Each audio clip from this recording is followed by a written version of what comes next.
Blue Jay fans, it's almost time. The Kyle Tucker sweepstakes are officially heating up, and a decision could be coming anytime soon. Multiple insiders from around the league reported last night that teams are starting to submit concrete offers to Kyle Tucker, and yes, the Blue Jays are one of them. With this momentum building, these sweepstakes might be entering its final stretch. What's up, everybody, and welcome back to Blue Jays Today. The Blue Jays are finally making their move, but where does their offer stand compared to the rest of Kyle Tucker's suitors? Before we dive into it, guys, I encourage you to please hit that like button and smash that subscribe button. We make daily Blue Jays news and updates, so if you're a big Blue Jay fan, this is where you want to be. All right, guys, let's jump into all of these reports right away because there is quite a few, and then we'll break it down right after. Let's first start with this Jesse Rogers article that says, sources, Kyle Tucker fields offers from Mets and Blue Jays. That's pretty exciting stuff, and we got the details right here from the Mets side of things, saying that it is believed that it's worth about $50 million per season is their offer. That's what sources told ESPN's Jesse Rogers on Tuesday. That is quite a lot of money. And then you had right here, this is Ben Nicholson-Smith quote tweeting here and kind of referring to what Will Salmon came out and said, that it is believed that the Mets are around $120 to $140 million for 3 years for Kyle Tucker. And if you do the math and you kind of put those two reports side by side, you could kind of guess 2 to 3 years for $100 to $150 million AAV, $50 million per year. Just do the math. That's simple stuff right there. But that's what the Mets were always going to offer. It was always going to be a short-term deal with a high AAV. Now, that's the Mets side of things. Okay, that came out and that's been reported and that's official. Then there was the Blue Jays side of things, and the Blue Jays side of things isn't as detailed, but it's what we believe the Blue Jays to be offering in terms of length. It did come out, according to Jesse Rogers, that the Blue Jays have made a long-term offer to free agent Kyle Tucker. Okay, so you got the Mets right here giving their offer, which is short, high AV, and then you got the Blue Jays long-term. Now, you got to believe that the Blue Jays long-term offer isn't going to be as high as an AAV, right? If it was just as high as $50 million and long-term, well, Kyle Tucker's going to smash that accept button, but that's probably not the case. Now, we don't know the details of it, but we're just going to assume that it's a little bit lower than the Mets. And then you had Ken Rosenthal, and now I know a lot of people have been kind of getting on Ken because he's giving mixed reports about Kyle Tucker, but he does come out here and say, I would not be surprised if it were this week, next week, or sometime soon that Kyle Tucker makes his decision. And I'm kind of on the same board as Ken Rosenthal. When you have these reports coming out, surfacing, and things are being revealed to the public, it feels like things are coming at a head. And for the Blue Jays right now, I still think they're in a very good spot. They were waiting for a very long time for teams to actually make an offer to be used as leverage, not like the Blue Jays have been used in the past. They want other teams to be used as leverage. So the Mets coming in with a high AAV offer, it could be very competitive and pretty tantalizing for Kyle Tucker if he wanted a shorter term deal with some high AAV, cash in on that money now, renegotiate later on.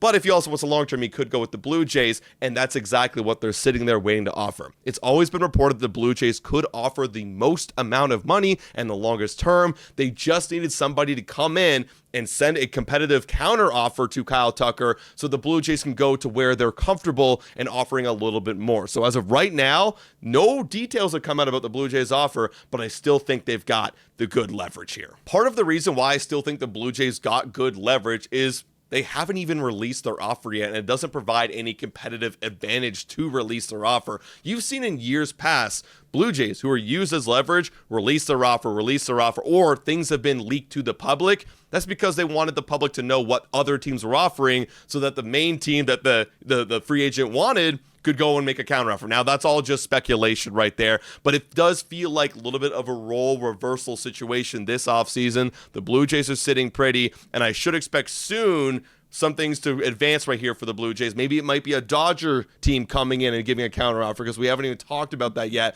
If they're going to come in and counter the Mets, the Blue Jays are still waiting for whatever they're going to throw out there, and then they're going to give another offer. So right now they're waiting right now to see what Kyle Tucker and his market does. Now, I did see this one short come out on Twitter last night that did get me thinking a little bit, and this was by Tony Metro, and essentially what he's saying in this reel, it's about, I think he's a Mets fan, it's about why the Mets have a better competitive advantage than maybe the Blue Jays and the Dodgers in these sweepstakes. And it's just the fact that the Dodgers and the Blue Jays have already signed guys who have received qualifying offers where the Mets haven't already. So what does that mean for those who may be a little bit more casual? Well, that means if you sign somebody already this offseason who has a qualifying offer attached to their name, aka Dylan Cease for the Toronto Blue Jays, you have to forfeit some of your draft picks, and the Blue Jays have already done that.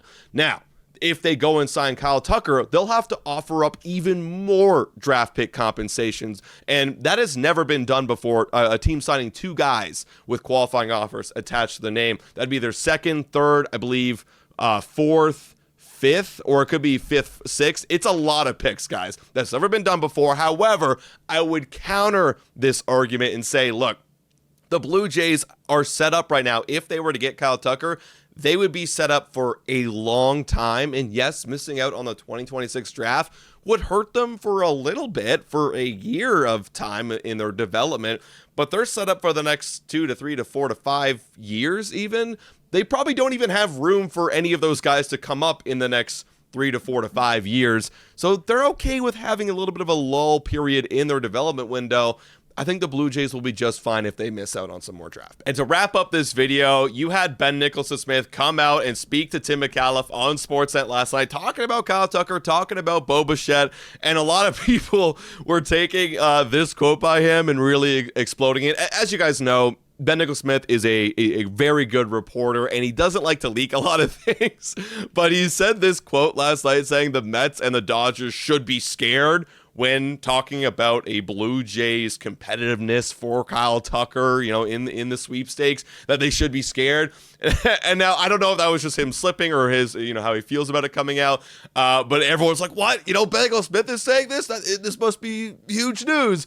Well, listen, let's just state the facts. I mean, the Blue Jays do have the leverage. They have the money. They have the roster. And if they go add Kyle Tucker, which a lot of people are pointing them as the favorites to do, then yeah, they should be scared that the Blue Jays are going to be right there. And if these teams have World Series aspirations like they do, the Blue Jays might be the biggest threat to stop them from winning another World Series. Now, some Dodgers fans might flame me for saying that, but I really do think if they go finish this Kyle Tucker deal off and he's on the team, I mean, this roster is absolutely stacked. And a lot of teams should be fearing the Toronto Blue Jays. So they should be scared about their competitive advantage and the fact that their roster could be absolutely crazy. That's how I break it down, at least. But, shout out to Ben. He does some pretty good stuff over at Sportsnet. So I wouldn't read into his words too much. But, guys, that's the latest on Kyle Tucker and the Toronto Blue Jays. Things are starting to pick up, and still the Blue Jays have some pretty good leverage, and we should be getting some big reports coming soon, and hopefully a signing and announcement by Jeff Passan. But guys, let me know your thoughts about this in the comments down below. Thank you so much for watching, and as always, guys, go Jays go.